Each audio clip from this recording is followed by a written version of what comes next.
Hey, what's going on, everybody? Yeah. 1, 2, 3, 4.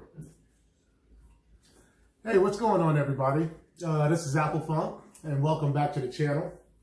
First-time guest, welcome to you also. Thank you very much for stopping by. Let's get into it. We got another episode of Funk Eats here. Tonight I'm going to make some fried catfish fillets and some Jiffy corn muffin fritters. Cornmeal fritters. Corn muffin fritters. So that's what we're going to be doing. But before we get into that, I'd like to make sure I extend all my my personal thoughts and prayers out to the folks in Louisiana. Hopefully things move and go a different direction or stop. You folks stay safe. Stay safe. All right. We've got our oil. Let me go grab that fish real quick.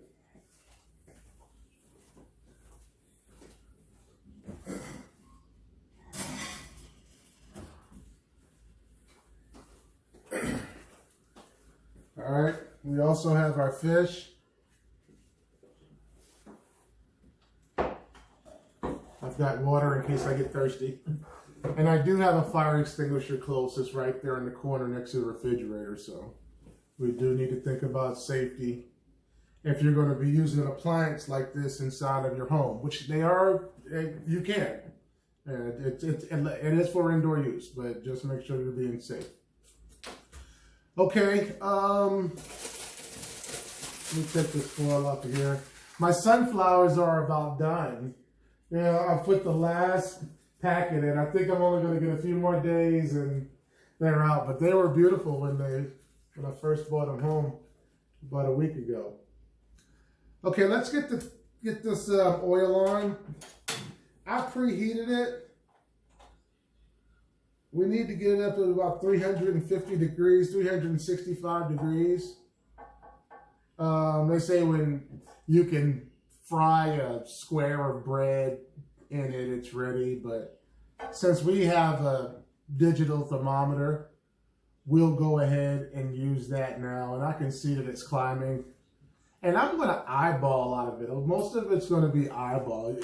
Even how the fish is frying. Okay. Now while I'm I'm using this Louisiana seasoned crispy fish fry, seasoned breading mix. You can use, there's a million of these, of different fish fry seasonings. Now on top of that, I've added black pepper,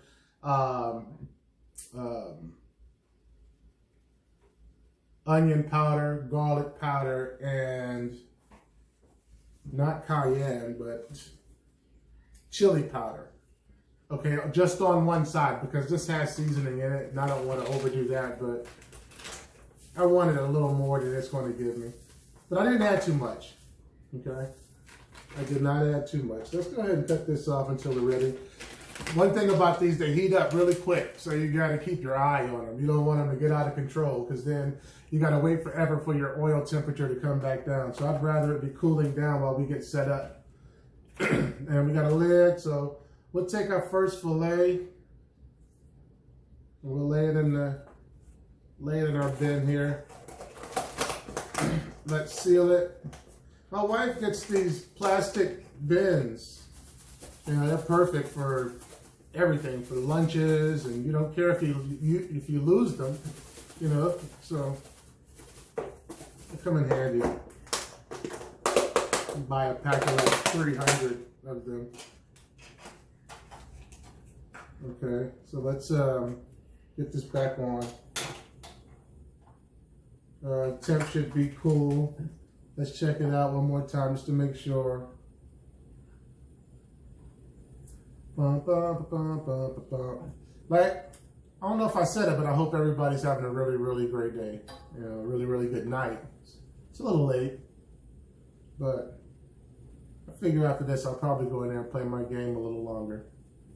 It cooled down somewhat, so we got to give it some time to get back up. But that's what we expected, and that's what we wanted. We're going to keep that heat right there.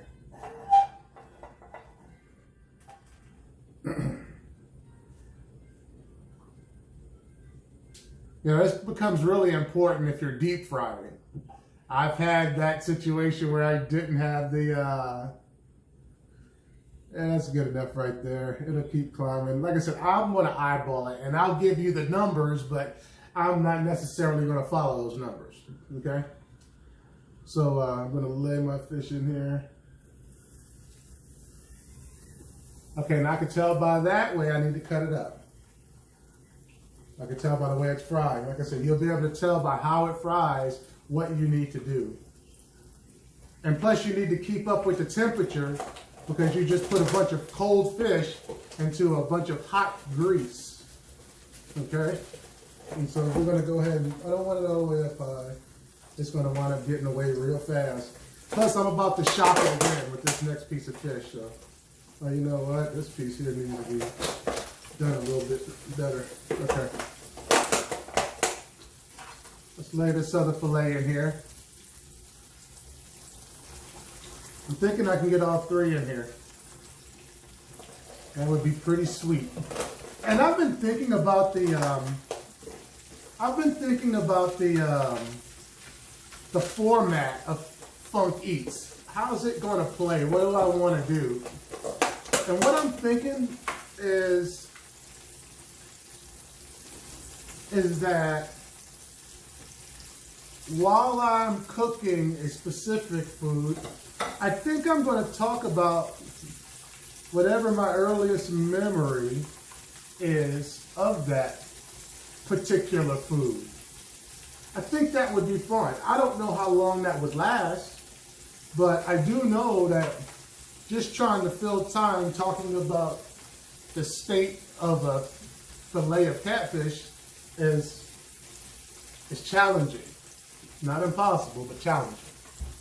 Okay, so before we get into that, and we're going to watch this fish, we'll just keep an eye on it.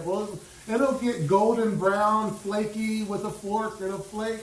It'll turn golden brown and crispy. So it doesn't take forever either. So it's 11:02. So we'll give it. I'll check it in like three. I'll check it in, and it's been in there for about a minute.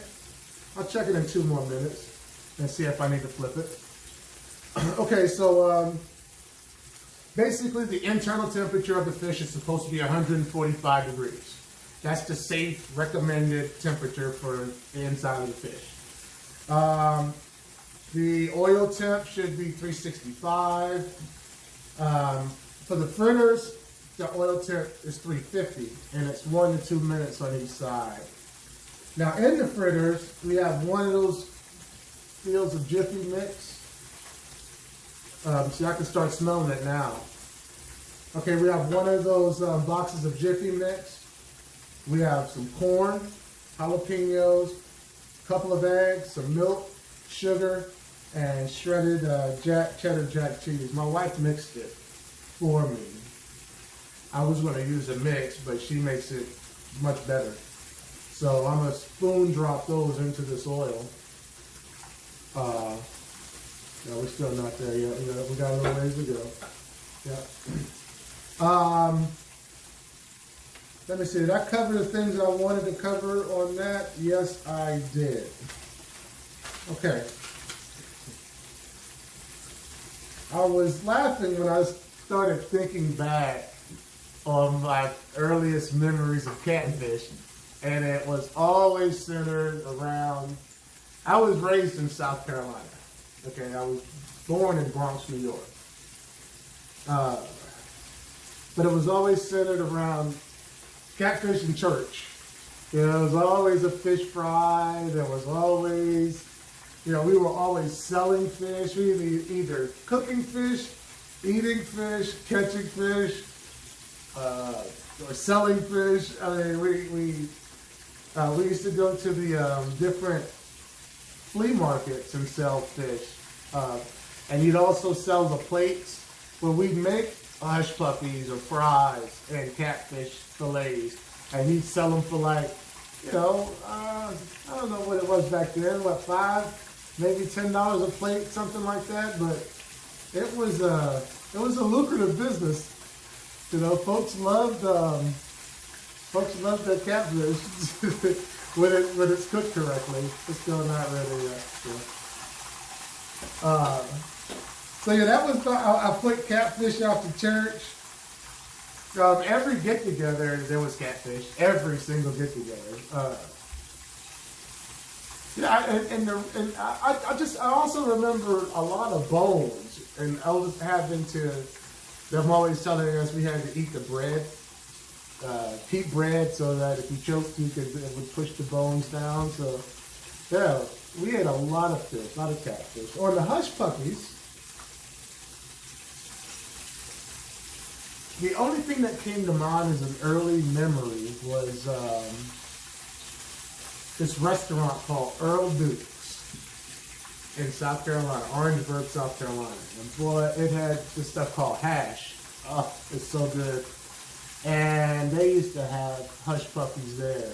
And boy, they're so good. But I can taste those right now. Just sitting here talking to you, I can taste those. It's like, ooh la la. Let's go ahead and flip this thing over. Yeah, see there? There we go. It's pretty. We might have to turn it one more time. Let's leave these ones alone for a minute. That one's a little lighter than I like, but it's still crispy. We might put it back on that side one more time. So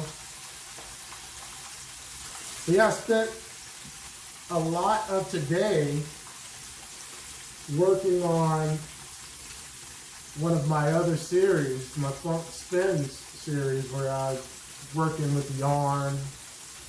I'm trying to branch out. You know, trying to see what other creative outlets there are available to me. So, and that's what's going on there. I'm also hard at work playing the thing that started it, which is the 7 Days to Die series. So I'm playing that game and enjoying it every day. So, you know, it's just one of those things. I figured, once again, if I'm going to be up, it's late, I'm on call, so it's not like I can go anywhere. I got to be available in case I hear the bell. Got to be ready to rock and roll. So in that instance, I might as well keep on creating. Keep on creating. Keep on creating. Yeah, I remember we used to have at least 3 or 4 of these different types of mixes. They have some that are spicy, some that are, some people just use, I mean, you can use cornmeal. You know, that's what we use in South Carolina. We use straight up cornmeal. So I would season the fish, but you just use cornmeal too. Yeah. Yeah.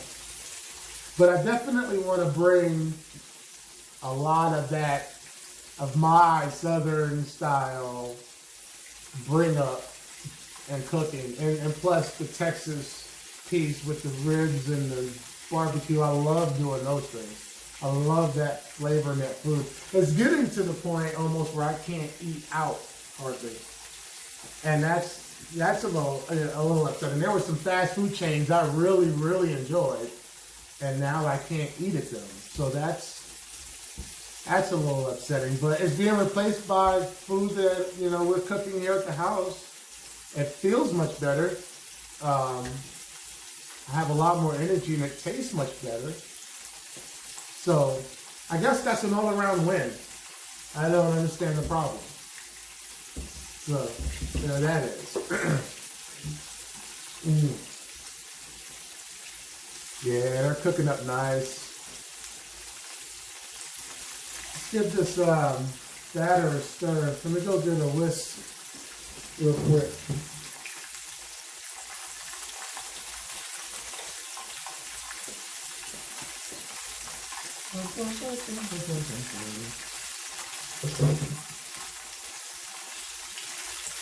Yeah, we definitely need to whisk that. And it was I'm trying to get it to room temp. It was in the refrigerator, I think, for a minute. but I pulled it out way back. I mean, a while back. So it's not. But it did need to be whisked. I'm glad I did this to get it broken up. So yeah, you can tell the smell. They smell like they're gonna. I know they're gonna be wonderful. I already know it.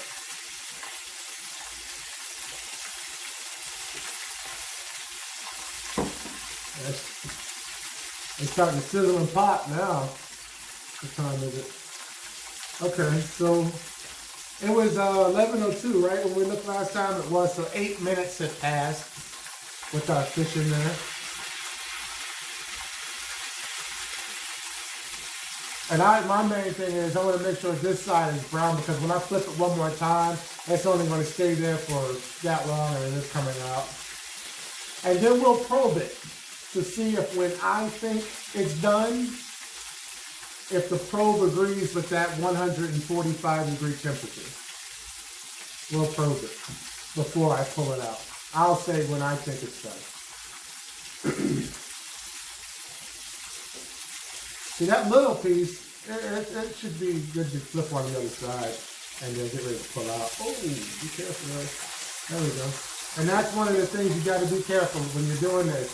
If you take that oil and you push it over this edge and it hits, it can catch. So you have to have the proper equipment. Okay, within, I guess I say within arm's reach. Let me follow my own advice and put it within arm's reach instead of being right here. Alright, so here it is.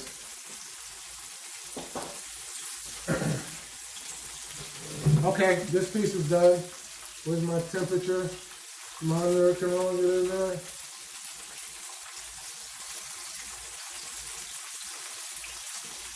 It's actually too hot.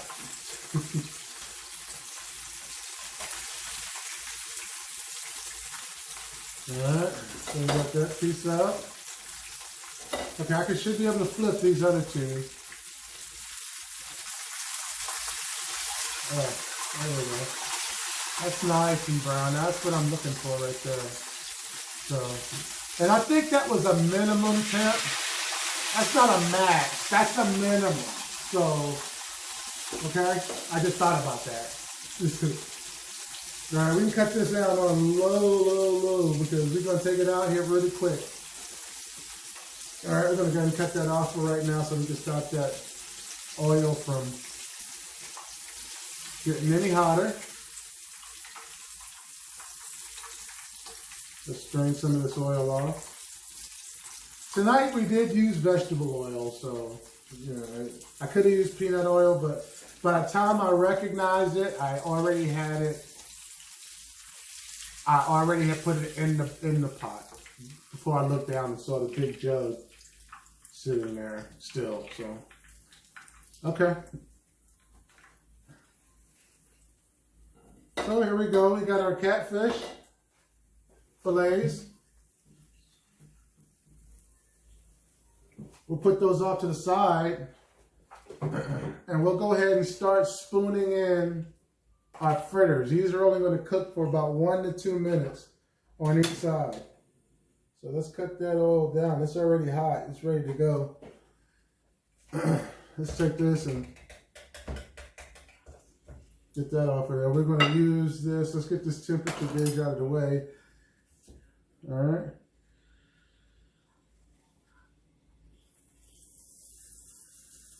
And let's spoon it in there.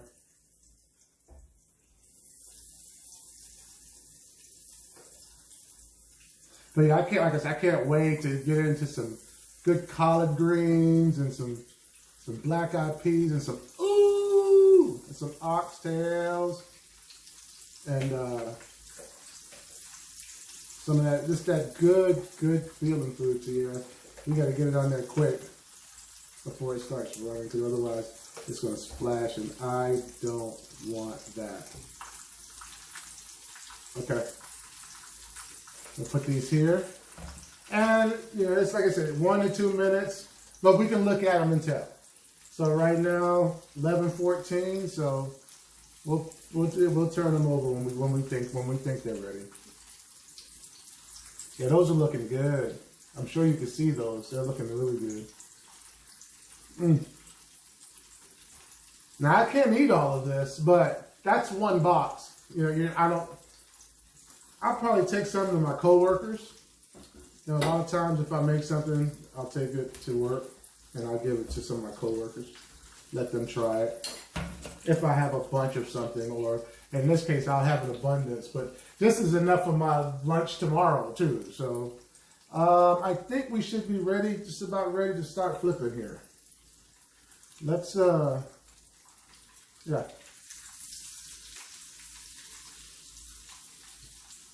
That one's not quite ready.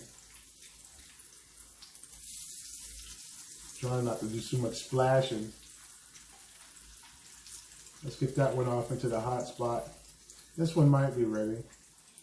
I think I need to switch tools. Switch hands. Switch what tool is in which hand. Alright, yeah, this one's ready. Alright, this one here can come up in the middle. That'll be ready in a second. We're getting close. Yeah, this one's ready. Alright. And we got this last one here. Let's scoot it in the middle. It's ready. Alright. While these are going, let's drop some more in the grease. I keep letting it settle instead of putting it in the pot. There we go.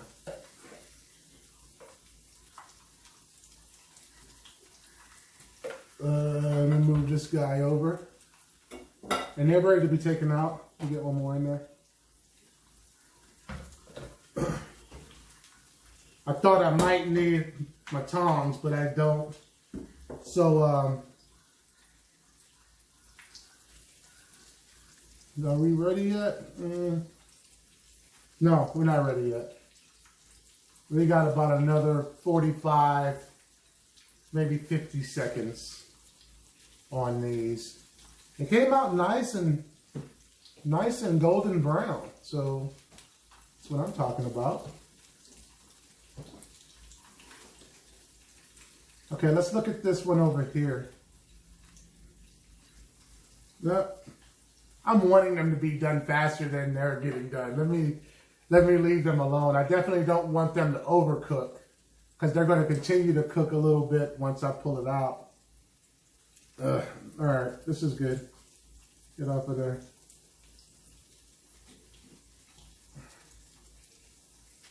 Let's get these, both of these.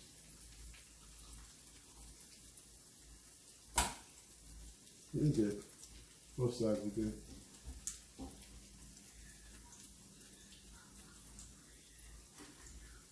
And I think these are ready to, no, they're not ready to flip, but I can add some more batter. Let me do that and then I'll give you a close-up of the fritters.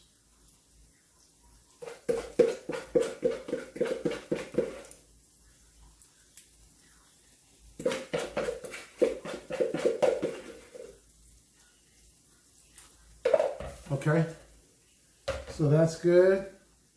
We're not making a big mess either. Ooh, be careful. We're not making a huge mess, so that's one good thing. I got to clean up a little bit of spatter, but other than that, everything seems to be. I don't know if that's in the picture I got it, but that's okay. Oh, here you go. These are the fritters. Okay. So those are the fritters.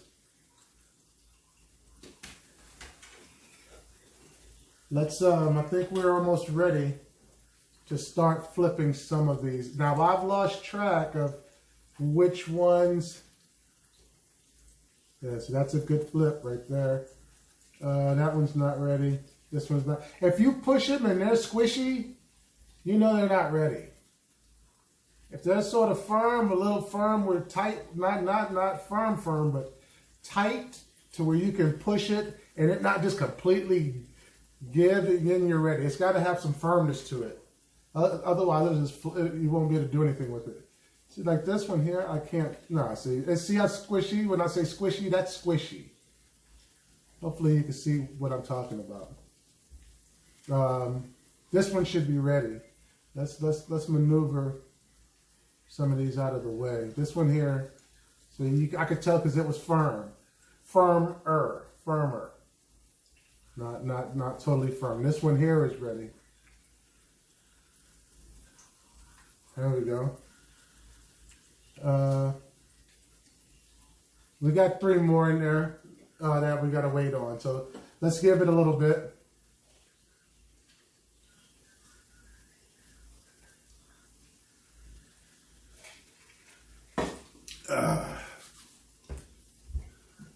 And if you've got a favorite food, you know, that you really enjoy, let me know what it is. Leave it in the comment. Maybe it's one of my favorite foods. And if it is, maybe I'll cook it on Funk Eats. You know, and I'll show you how I make it. I don't plan on stepping outside of the box for a while. I have enough recipes and things that I like to cook to last a while. So I don't plan on making any, you know, any real far out there, you know, rotten eggs and old spam. So I'm not going to go any crazy place with it. It'll all be all good, old, edible food. Except maybe when I make my chitlins New Year's and my pig feet, you know, all throughout the year. It's not ready yet. I tried to force it. It almost broke too. Yeah, if you try to force it, it'll break. It'll just go boop. This one here. See, it's still squishy. That's squishy. All right. So yeah, I've got some. I used to watch that show, Bizarre Foods. I still love it. I watched even the replay of it on, I think it's Hulu.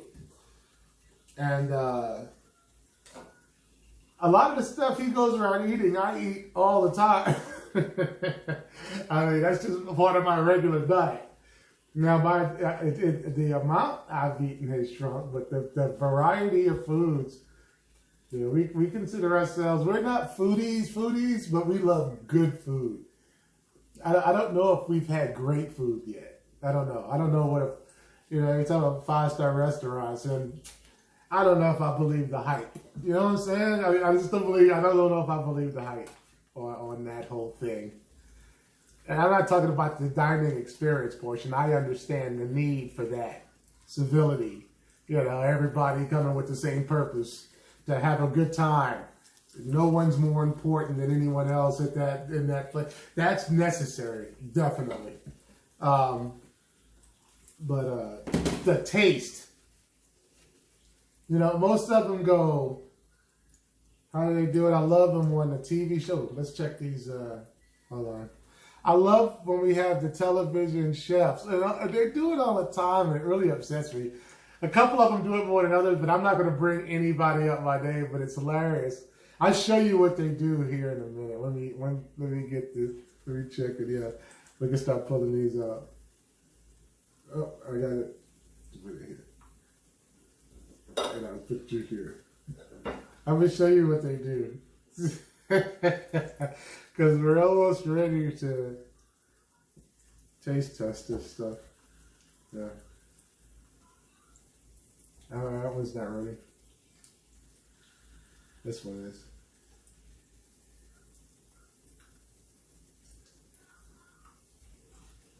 See, now my only goal is to remember what I'm supposed to be showing you they do on the cooking shows, and the major ones do it. I mean, it's like the major ones do it, and it just seems so.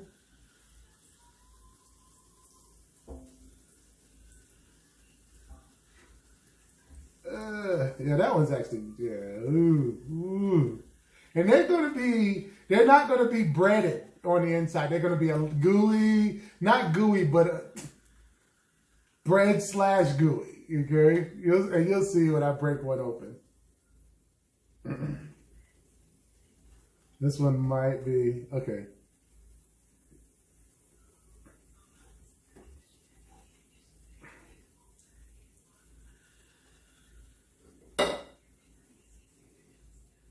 All right, my fritters are done.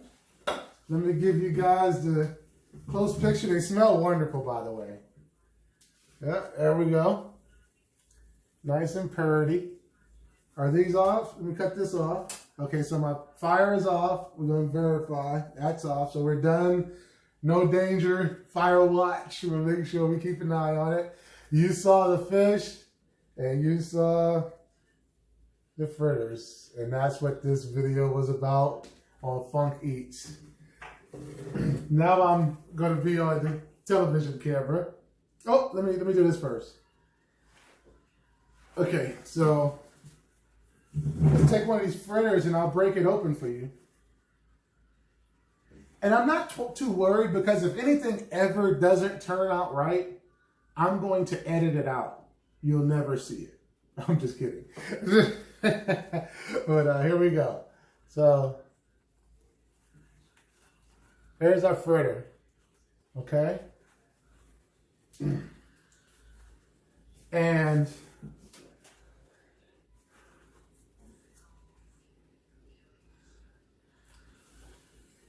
ooh, it's hot. Yes, it is. Oh, buddy. It's singing to me. It's saying, AppleFUNk. Okay, hold on.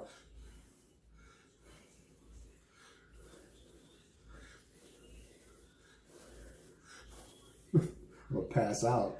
Okay. Mmm. Mmm. It's so full of a bologna. These are wonderful. It goes. Mmm. Mmm. Mmm. Not. Mmm. I mean. Mm.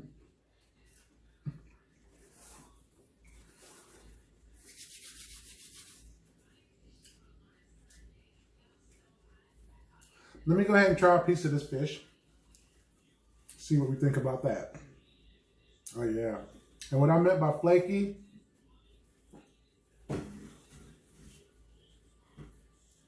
it'll flake apart. Ooh, hot. Hot, hot, hot. Let's pull it over here.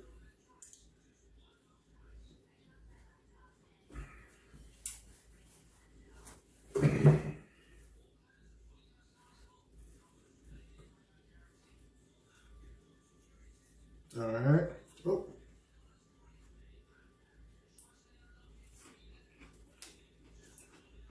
Very good.